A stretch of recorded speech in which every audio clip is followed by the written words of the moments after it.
Alright, so this is going to be a guide on some, lesser known bard mechanics. So let's get to it. Alright, let's talk about canceling your portal animation by flashing. So if you get into your portal, there's no animation to it, to entering the portal. But if you cast your portal and then you flash into the entrance after buffering the buffer the action to get into the portal and then flash onto the entrance, it doesn't have that startup animation like so. So let's talk about some lesser known portals.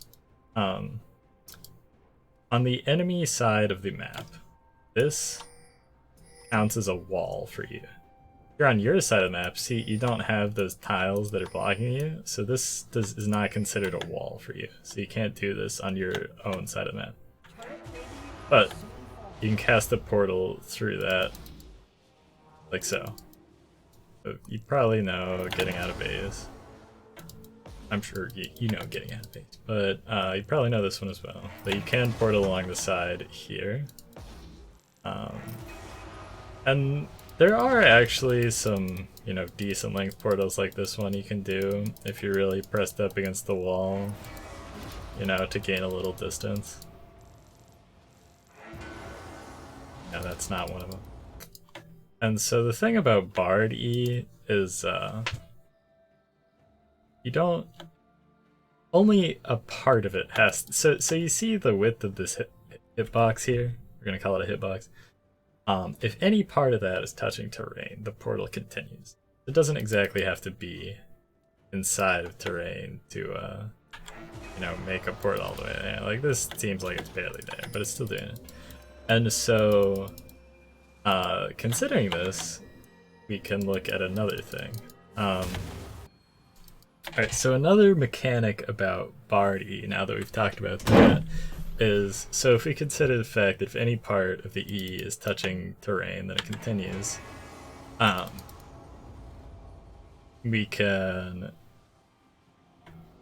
so then arises another interesting mechanic with Bard E, and that is that if enough of the part of the portal you are passing through, the center, is outside of the terrain, then you can gain vision of that area while you're passing through. The interesting part about this mechanic is that it's not even consistent with itself, which doesn't make any sense. But you can go through the same portal a few times and not be granted the same vision. So we get vision check there. So let's say like Unsealed Spellbook, see? Unsealed Spellbook Bard, or your Jungle Bard, or you're doing with your comps with your jungle, and you do this, and then you can kind of do like the Zac E thing and smite it while you're going by. This is a pretty useless mechanic because, as you see there, it's literally pretty much impossible for it to be consistent, and when are you ever gonna do that? But it's interesting. Another interesting thing with this portal, which is also kind of mechanic with this R, so you can cast your R and then enter your portal and be stasis on the other side. And so let's say that there's incoming damage, like maybe a turret shot or something, and you need to leave the area where you are in. Let's actually try to do it.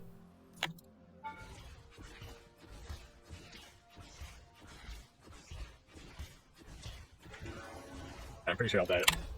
I want him to take the next action.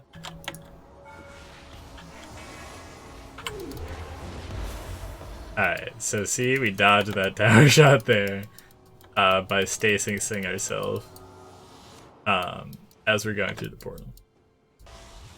Alright, I think I take one turret shot. Just a minute ago. Alright, so, you know, we stasis ourselves as we're going through, and then we can both leave where we are and block the incoming damage on us. That's pretty neat. You probably know this, but the cast time of Redemption is exactly the same as the stasis time of your ult. So if you cast Redemption right when your ult lands, your Redemption will come out right when it ends, so you can ult, you know, a teammate.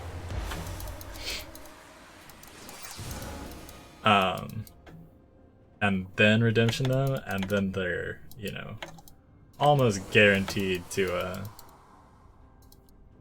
get the Redemption.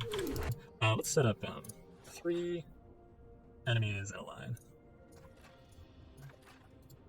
Alright, there we go. And let's pretend this first one is like a minion or something. And you ult them, and you hit them all. I fucked up.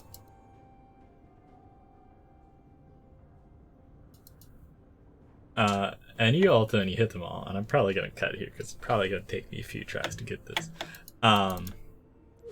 Then, oh, okay.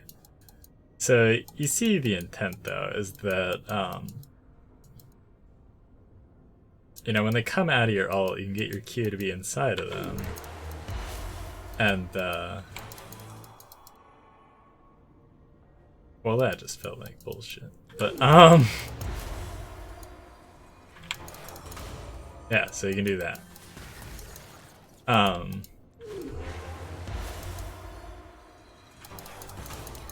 There we go. Okay. So if you get it to be inside of them, you can, like, you know, not stun per se this minion and get the double stun on the 2 actual enemies. Oh, getting good at this. Yeah. Anything else? Let's try to talk about, you know, things you probably already know about his Q. And so, try to space these out properly. Need to be pretty far apart. Okay, so it'll probably have to be this far away. Okay. So right there, we can't stun these guys. You can see if we go to spawn one, that this indicator here, that's its hitbox. So we're hitting the front of this thing's hitbox right now.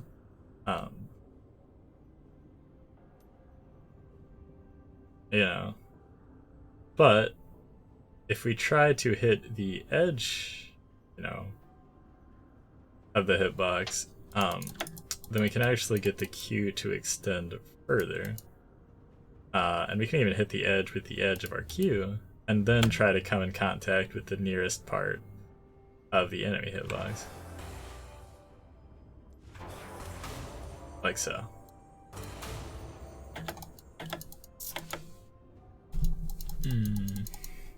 Yeah. That's how, you know, his Q and hitboxes work. Because the stun of his Q extends from the point where the Q makes contact, right? So, you know, obviously, if we manage to hit a part of the hitbox that is further back on the target, then the Q, the stun component, will be able to extend further. Yeah. So, like, you're here, right? And, like, the wall is not behind this target, right? But, you know, if Bard's Q comes in contact with a wall, it stuns. And your Q has this hitbox, right? And this enemy has a hitbox of this size. So, if you hit it, so if you hit the enemy with the edge of your hitbox, and another part of it is already inside of a wall, then it'll stun immediately. Like so. Alright. But yeah, you get the idea then.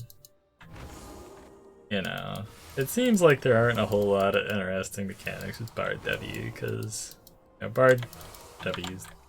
There are some nuances to use. So what it is you can double cast your W on the same cooldown. It costs double the mana. And I don't really use it in lane because like it just devastates your mana pool early. But you know, later in the game, especially if you go AP, which you should, or well, maybe it's bad of me to say that. I don't know. I always go AP, and it works for me. And low diamond, I know that a lot of like high elo bards, you know, build utility, but there have been times when they build AP still. But anyway, if you're building AP, or if you're building, you know, healing it, if your W's doing a lot of healing, then it's very nice. So let's take some damage so you can see this.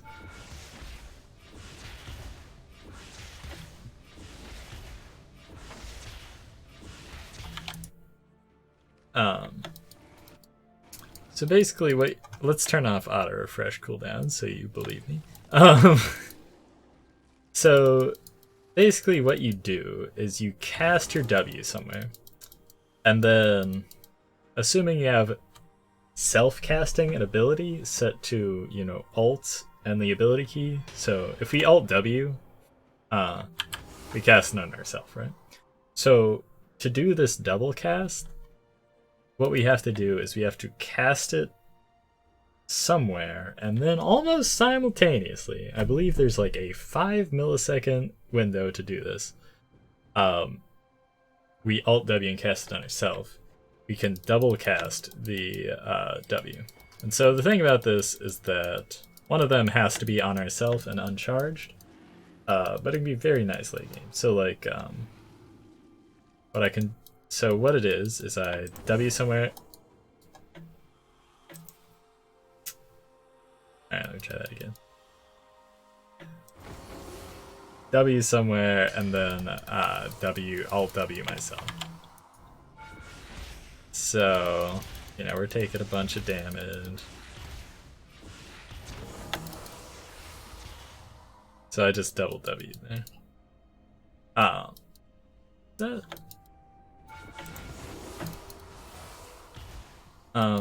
So don't be, you know, moving when you do that.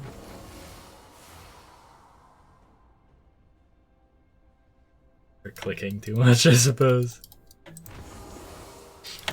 But yeah, so that is a super handy mechanic that I've been using a ton lately. I learned about it recently, and it's been kind of broken, and I'm actually going to be pretty devastated when they fix it. Ooh, let's do that. Hey. Combining the mechanics. Alright, well that was not combining the mechanics. Let's go. Alright, and I'd say that's just about all I have to say about Bard in a mechanical sense in Training Tool. But yeah, there are a lot of neat mechanics on Bard that aren't super utilized. Hopefully I'm not forgetting anything obvious. If I'm forgetting something obvious, we can pretend I just dismissed it as something you already know about. But yeah, Bard's sweet.